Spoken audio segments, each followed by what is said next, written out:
Terima kasih. Ya, pada malam ini, kita masih melakukan aktivitas di mana yaitu simulasi IHT. Jadi terima kasih kesempatannya Ibu. Eee, Sebelum saya lanjut, eee, mari kita berdoa dulu agar kegiatan ini lancar. Ya, jadi saya langsung saja, mari berdoa menurut keyakinan kita masing-masing. Ya, berdoa mulai.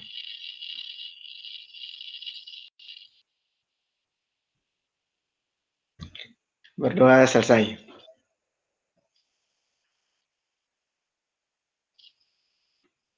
Ya, terima kasih. Ya, jadi, kegiatan pada malam ini yaitu, eee, materi yang akan disampaikan. Saya insert dulu.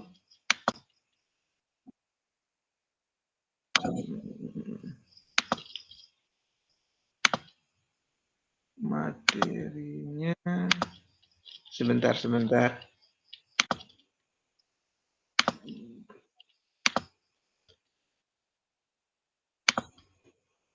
Sebentar ya.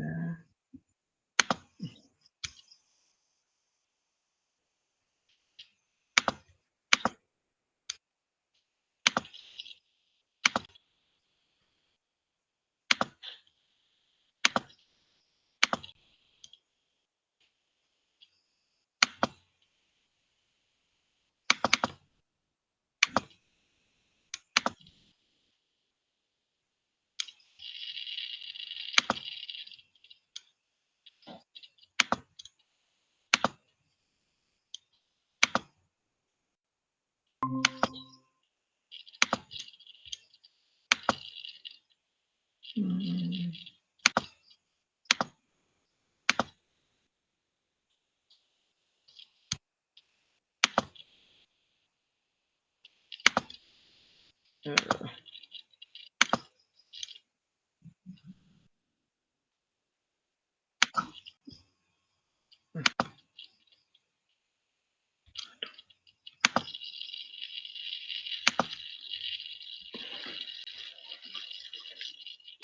sebentar ya.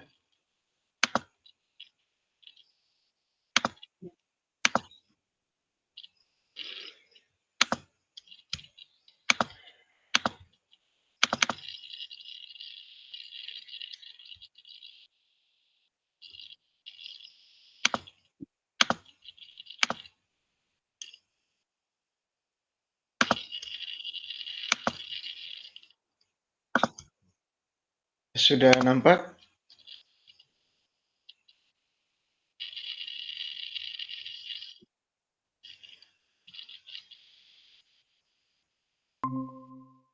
Ya, jadi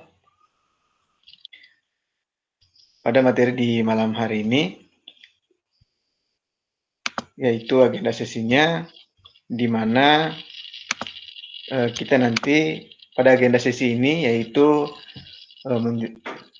mengetahui tentang konsep asesmen formatif dan sumatif.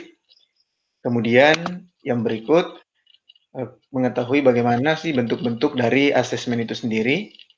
Kemudian yang terakhir adalah tentang output daripada kegiatan ini, bagaimana kita mengetahui ataupun bisa mengetahui apa sebenarnya konsep dari asesmen formatif dan sumatif itu.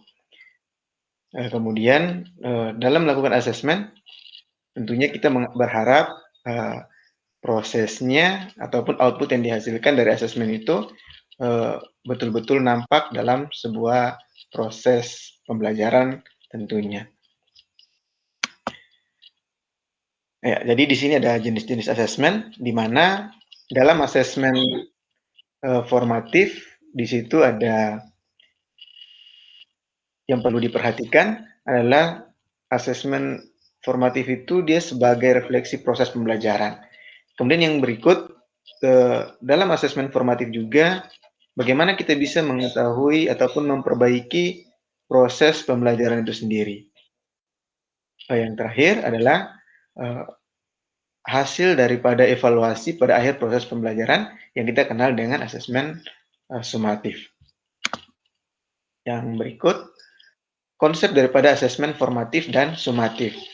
Tentunya konsep asesmen ini, kalau biasanya kita hanya mengenal ataupun kita lebih cenderung pada asesmen sumatif, yaitu melihat hasil akhirnya dibandingkan prosesnya, tetapi pada kurikulum Merdeka Belajar atau pada paradigma baru ini kita disuruh bagaimana ataupun kita dituntut bagaimana untuk lebih mengedepankan proses dibandingkan dengan hasil.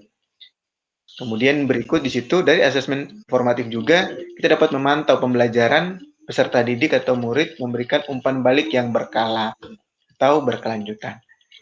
Manfaatnya bagi guru dan sekolah dalam asesmen formatif ini berfungsi memberikan informasi mengenai tantangan apa saja sih yang dihadapi peserta didik dalam proses pembelajaran ataupun proyek sehingga dukungan yang memadai dapat diberikan. Kemudian yang terakhir, asesmen formatif ini dapat diberikan oleh guru, teman, atau diri sendiri. Jadi tidak serta-merta hanya guru saja yang memberikan. Nah, ini untuk asesmen formatif. Sedangkan sumatif itu tentunya adalah melihat hasil akhir, bukan pada proses, tapi hasil akhir. Yang berikut, asesmen sumatif juga seringkali memiliki taruhan tinggi karena berpengaruh terhadap nilai. Sehingga diprioritaskan peserta didik. Jadi yang selama ini dilakukan adalah peserta didik itu lebih cenderung melihat nilai-nilainya pada proses akhir. Sebenarnya yang kita lihat adalah bagaimana sih proses belajarnya, mendapatkan nilai itu, bukan nilai itu di hasil akhir. Kemudian yang berikut adalah umpan balik. Umpan balik ini penting, di mana dalam umpan balik dari asesmen hasil akhir ini, atau yang kita kenal dengan sumatif, dapat digunakan untuk mengukur perkembangan peserta didik, memandu guru dan sekolah, merancang aktivitas mereka untuk proyek yang berikutnya. Jadi tentunya umpan balik itu sangat penting. Nah, ini manfaatnya ataupun kegunaannya asesmen formatif dan asesmen sumatif. Jadi untuk guru, kemudian untuk peserta didik atau murid. Misalnya di sini untuk guru mengawasi pembelajaran peserta didik. Ini pada asesmen formatif. Kemudian sumatifnya mengukur apakah peserta didik atau murid itu memenuhi capaian pembelajaran atau tidak. Kemudian kalau untuk peserta didik mengevaluasi pembelajaran itu sendiri. Ini untuk formatifnya. Sedangkan sumatifnya memahami performa di akhir unit pembelajaran. Jadi setelah dia mengevaluasi pembelajarannya sendiri, maka dia akan mengetahui apakah yang dilakukan selama proses pembelajaran itu mendapat hasil akhir yang memuaskan atau tidak. Next yang berikut, ini fungsi daripada asesmen formatif dan sumatif.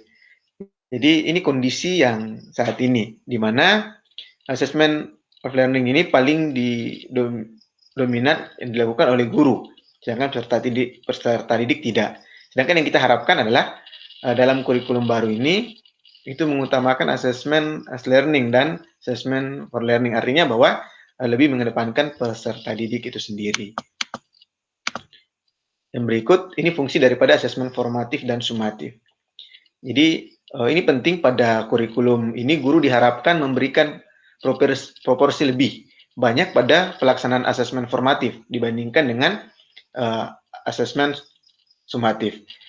Artinya bahwa harapannya proses itu lebih diutamakan daripada hanya sekedar mendapatkan hasil saja ataupun penilaian akhir.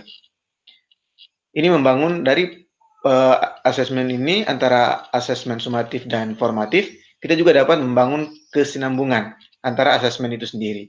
Misalnya, jumlah asesmen formatif itu sebaiknya dia lebih banyak dibandingkan sumatif. Jadi untuk mengukur peserta didik itu kita harus lebih banyak memberikan ataupun lebih banyak prosesnya yang diberikan pada peserta didik.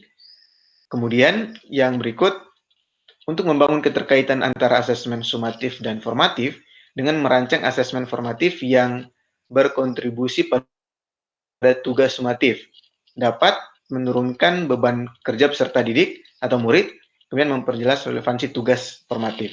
Jadi segala sesuatu itu diberikan secara jelas, kemudian mudah, agar peserta didik itu dapat menjawabnya ataupun dapat dicerna secara baik.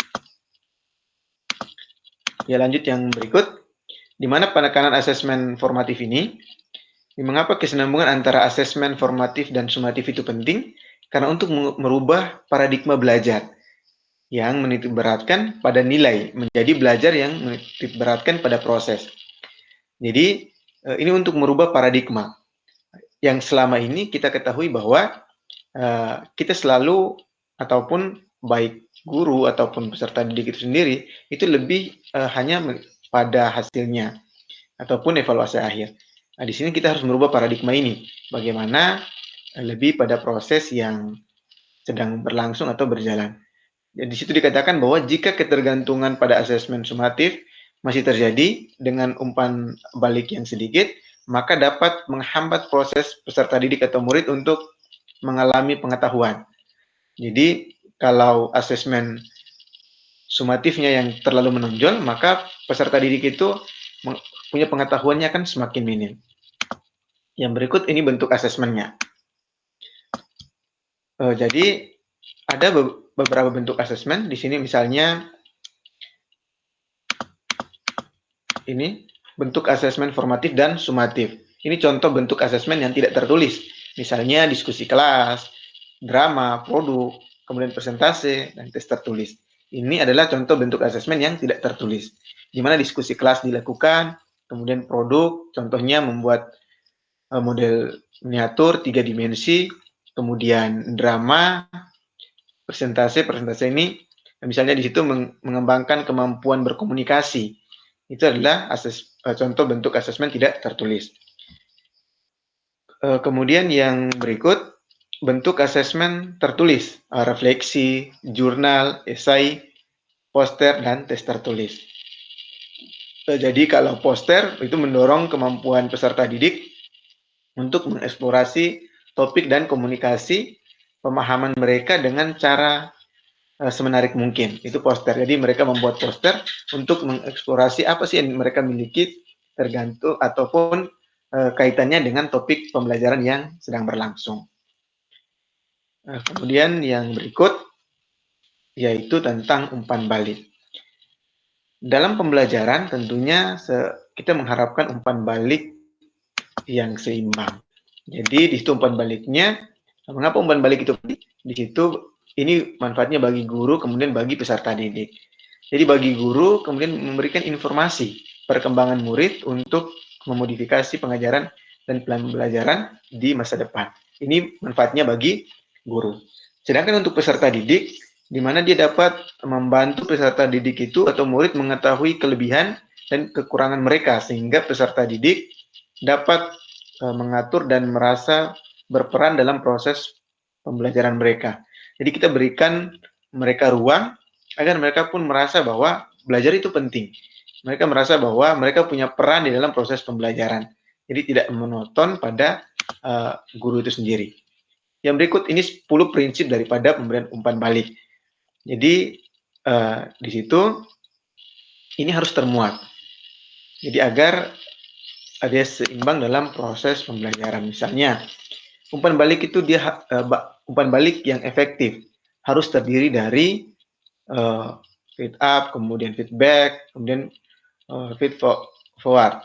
Artinya bahwa mengklarifikasi tujuan dengan murid itu harus ada, kemudian tanggapan atas pekerjaan murid atau peserta didik dan kemajuan mereka dalam proses pembelajaran itu juga harus ada. Kemudian saran bagi murid untuk dipakai di masa depan menggunakan data. Artinya bahwa kita harus memberikan saran, apresiasi kepada peserta didik dalam pembelajaran, tapi dengan menggunakan data agar peserta didik itu merasa puas dengan apa yang kita sampaikan. Ini umpan balik atau membuat umpan balik yang efektif. Ini umpan balik guru, kemudian umpan balik teman. Ini contoh pertanyaannya, panduan untuk guru. Misalnya, apa saja sih komponen penting yang perlu ada? Kalau untuk teman, itu apa saja komponen penting yang perlu ada sama. Kemudian ada juga pertanyaan yang lain, misalnya, dokumen apa yang bisa dipakai guru untuk menjadi acuan penulisan umpan balik yang efektif dan objektif. Ini umpan balik untuk teman. Kemudian yang berikut, di sini contoh praktek baik memberikan umpan balik secara berjenjang. Jadi umpan balik itu harus diberikan secara berjenjang dalam artian bahwa di situ misalnya ada klarifikasi, penilaian, perhatian, saran, dan apresiasi. Jadi apa yang kemudian kita berikan kepada peserta didik atau murid, ataupun apa yang peserta didik sampaikan, kita harus berikan misalnya kalau itu kurang tepat, kita harus berikan saran, dan kemudian saran itu yang dapat dipakai untuk perbaikan ke depannya. Yang berikut, ketika peserta didik punya pengetahuan yang luar biasa, maka kita harus berikan apresiasi. Ataupun walaupun pengetahuannya apa yang dia dapatkan sedikit, dia berani menyampaikan, kita juga harus berikan dia apresiasi. Setelah itu kita juga harus berikan dia perhatian, penilaian sesuai dengan kemampuan, dan klarifikasi ini. Agar betul-betul peserta didik itu merasa walaupun pengetahuannya sedikit atau apa yang dia belum tahu banyak hal, guru pun memperhatikan apa yang dia lakukan di kelas itu sendiri. Nah, jadi itu yang perlu diperhatikan pada contoh praktik memberikan umpan balik secara berjenjang ini. Sampai di situ mungkin ada yang perlu ditanyakan. Ibu, ada yang perlu ditanyakan terkait dengan materi ini?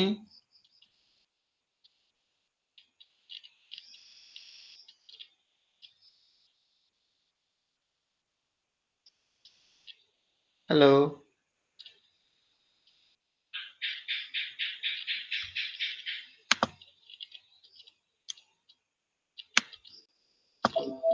halo Ibu. Ya, halo Ibu.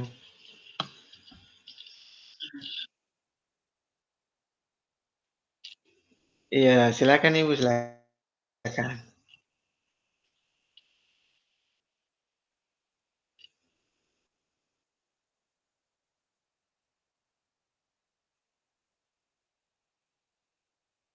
Ya,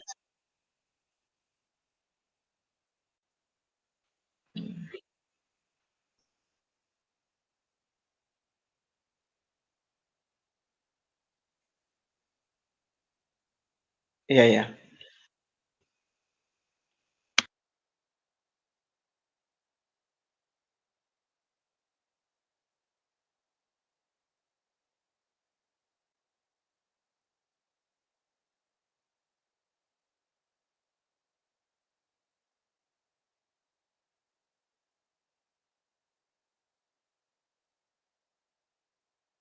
Iya Ibu, iya.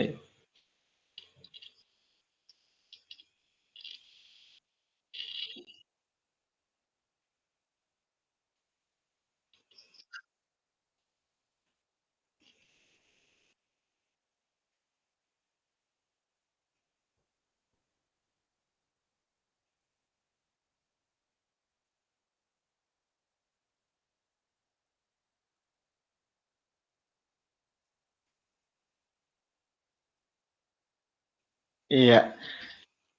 Terima kasih Ibu atas pertanyaannya. Jadi, di situ Ibu ada dalam asesmen formatif ini ada bentuk penilaian yang bisa digunakan. Jadi kalau misalnya kita gunakan di awal pembelajaran, maka kita sebelum melakukan asesmen tentunya sebagai guru, tentunya kita ingin istilahnya mengetahui pemahaman siswa itu. Jadi, kita melihat prosesnya dalam bentuk misalnya menguji pengetahuan mereka, tapi tidak secara tertulis ya.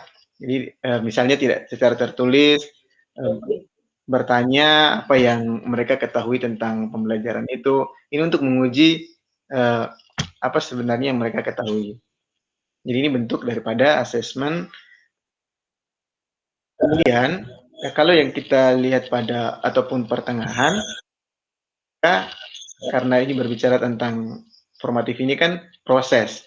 Jadi, setelah proses pembelajaran itu berlangsung, ataupun diskusi dan lain-lain, kita bisa melihat dari situ. Apakah peserta didik ini mampu untuk menyampaikan, apa yang disampaikan oleh guru ataupun teman, dia mampu, eee, memberikan tanggapan dan lain-lain. Nah, itu bentuk daripada, penilaian juga sebenarnya. Karena itu adalah prosesnya.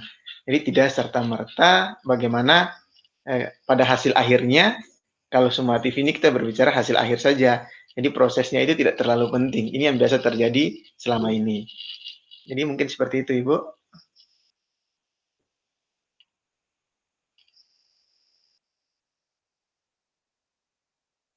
Iya, terima kasih, Ibu.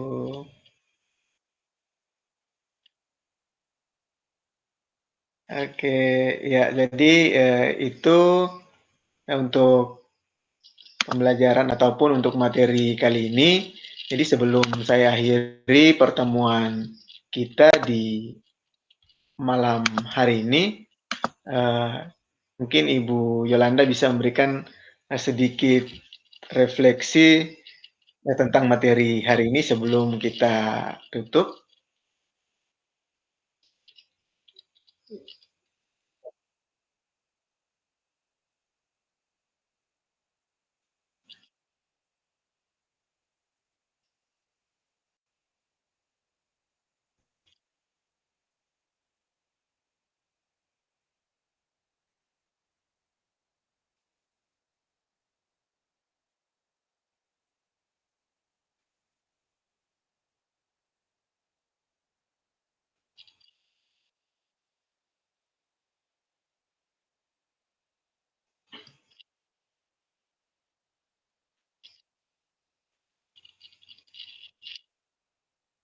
Sumati. Iya, terima kasih. Iya, terima kasih Bu Yolanda atas refleksinya. Jadi, itu yang kita belajar pada malam hari ini. Terima kasih juga atas refleksi yang disampaikan oleh Ibu Yolanda. Nanti kita akan berjumpa di sesi-sesi berikutnya. Oke, saya akhiri. Assalamualaikum warahmatullahi wabarakatuh, dan selamat malam.